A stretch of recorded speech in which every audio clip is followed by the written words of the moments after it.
Assalamu alaikum and welcome back. You've tuned in to Women's AM. Today I'm joined by Sister Nusrat, Ayan, and our special guest this morning is Sister Aisha Aslam, who is joining us via Skype. Assalamu alaikum, Sister Aisha.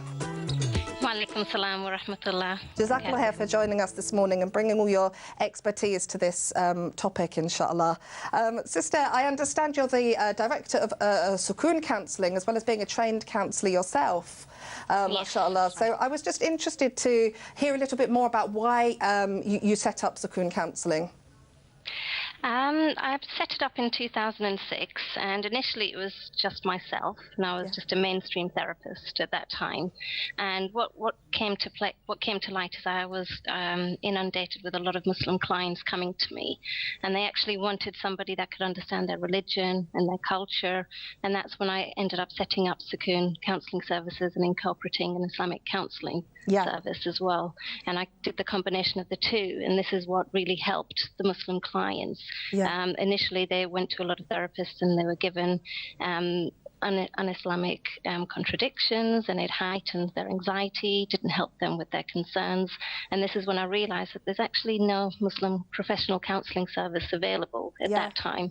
And that was the need when I felt this is when I need to do something, just inshallah. Mashallah, that's absolutely true. I think a lot of times some of the advice we're given is, you know, Islam has the answers and, you know, use the Quran. And sometimes it can be very difficult to understand that and to know how to do it. So to have somebody who can guide you through that and help you use the tools that are there for us and show us how to use them, that can be very valuable. So alhamdulillah, and I'm sure we'll hear more about that inshallah. Inshallah. Without further ado, let's go straight to her views, where today we're discussing finding solace in childlessness.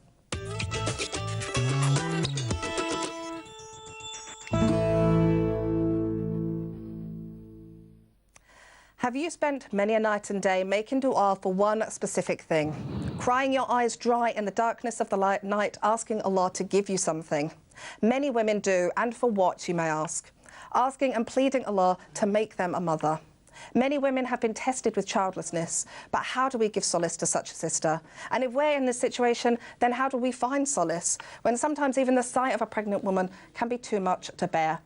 Remember, sisters, this is a live discussion, so please do call in and share your comments on this topic. The number to call is on your screens now, or you can tweet us at Islam Channel, #WAM15. Sister Aisha, I'm going to come to you first, you know, with the first question. It's a very, very important topic, and sometimes, you know, one that's not talked about very much.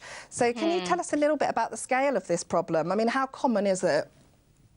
I think first we need to understand what childlessness means.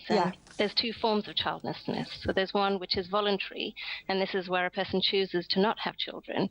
And then there's involuntary childlessness, and that's when someone's not able to have children or they've lost a child, and that's out of their control as well.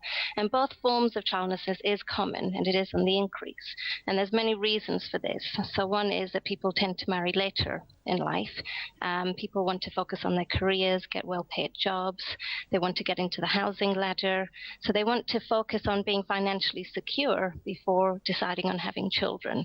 And research shows that as we get older, it does become difficult to have children. And the scale of the problem at present, national statistics show that 1 in 5 women who turn 45 have no children.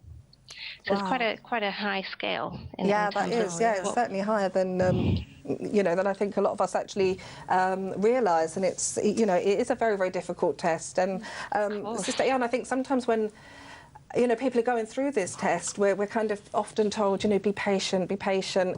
But this, you know, this can be a very difficult thing to, you know, patience can be a very difficult thing to sustain at times. Absolutely. I mean, especially when it's something as big as this, you're very attached emotionally.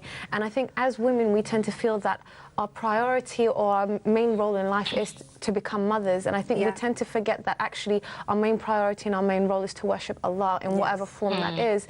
And I think when it comes to having patience in this sort of situation, we have to understand that, you know, whatever Allah wills is what will happen. So if Allah hasn't willed for us to have children, it might be temporarily, or it might be that he won't give us children at all. And I think we have to learn to accept what Allah has decreed for us, and to have patience in that means to not just accept it, but do your best in fulfilling your obligations as a Muslimah in other ways. You don't have to carry a child to become a mother. You can become a mother to whoever needs mothering. There are orphans, there are children out there who need parents. You have your nephews, your nieces. It might not be the same thing, but you're able to give that love and that affection that you would give to a child. You can give it to another child. Yeah, I think that's absolutely true. I do completely agree with you, but I still, this test is so huge and it's so kind of all-encompassing. It can be such a very difficult thing, and this issue of patience, again, this is a skill, isn't it, that we have to learn, what a difficult way to have to learn it. SubhanAllah, Sister Nusrat, can I just... I think Sister Aisha, forgive me, sorry, you were saying? I just wanted to emphasize on how in the Quran it's repeated, and it's one of the best attributes to apply when we go through hardships and trials in life, is to be patient. And Allah has stated that if you are patient during hardships, He will promise you Jannah as well, and that He has His blessings, His mercy, and His guidance towards you as well.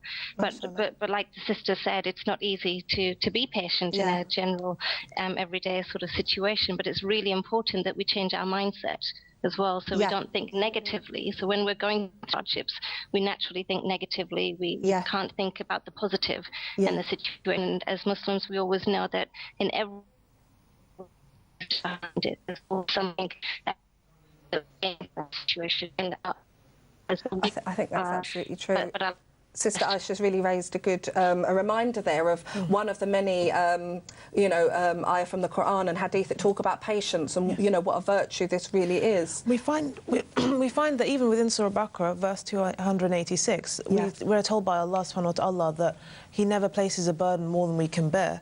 So this also is something that tells us that if Allah didn't think that we had the strength to bear it, He wouldn't have given it to us. So that shows actually how much in terms of our ability to withstand difficulty Allah holds our regard. But we can also draw examples of people within the Quran that had to deal with issues, not only just childlessness, but generally calamities as a whole. We find that in the story of Prophet Job, Prophet Ayub, he had to deal with not only the loss of his wealth, but the fact that he lost family members when a roof fell over his head. But even though he was shocked, note how he still remained steadfast, and he even said that whatever he got was a gift from Allah. His children were a gift from Allah subhanahu wa ta'ala. So we find that even though he was a gift, he one time remarked and said, these are gifts from Allah, but as I've lost them, I won't lament over it.